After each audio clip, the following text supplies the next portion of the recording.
I mean, the cameras help. It's uh, I've discussed this a little bit on the hunting beast if people want to go back and kind of read through some of that stuff. But what I'll do is once I find the properties, I got certain criteria of stuff that I'll even look at.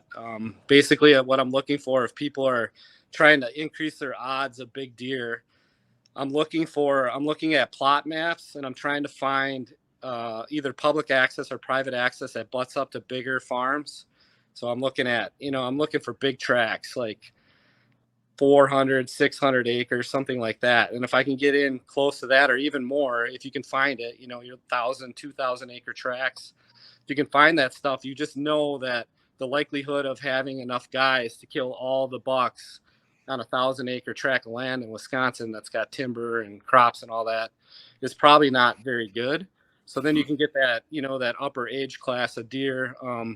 The other things I look for are, access difficulties. Does it have water or difficult terrain? Difficult terrain, I'm looking at like hills, bluffs, stuff like that. That'll make the wind swirl, and that'll get some age on your deer because it's harder. It's harder to hunt unless you really start to master how to hunt in that kind of terrain. Obviously, rural locations like Dan's talking. You go kind of west of Madison, and you get out into Iowa County, Crawford County, Vernon County, Grant County, and then north from there, Trempealeau, Dunn, all those kind of western counties.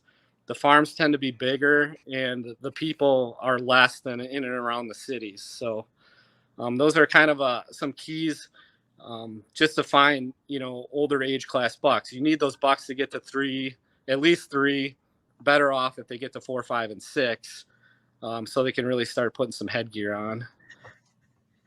So that's just a couple ideas, like number one, to kind of narrow down like where you're gonna even start hunting.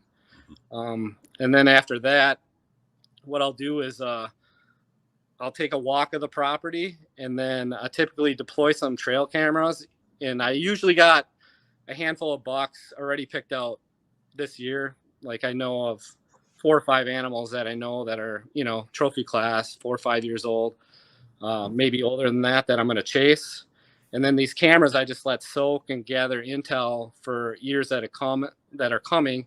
And I chronologically keep the buck pictures that I get at each location, the when. And then, over time, I've just kind of learned how to use that information to deploy more cameras or use that information to kind of chronologically log like the property I was hunting last year. I knew that the buck that I killed with gun didn't come into that property until the rut. Like he's not there at all during the summer and the early part of the season, but because it had a high concentration of does, I knew that this buck would likely show up, during the rut period. And sure enough, he did. And he was on many of the same cameras. In the year prior, I actually passed him with a rifle. He had a busted G2. It was a bomb shot, like 150 yards on opening day.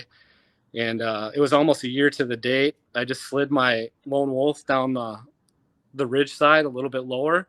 And lo and behold, he came through like almost a year to the date in the same locale. And I shot him within bow range with a rifle. So that's kind of how, just one example of how I've used trail camera data over, the previous years to kind of put me in the location that I think, that this buck's going to show back up into. And when they get older, they tend to like to do the same things year to year because they've survived doing it. So they're comfortable with that. Dan killed that big old buck on an island that they've had some experience with that deer for a couple years. And similar things. I had one that was 8 years old that I had 4 years that I actively hunted him. And he was all over on my cameras in the dark. And it was just a brushy, grassy area that didn't have a lot of trees.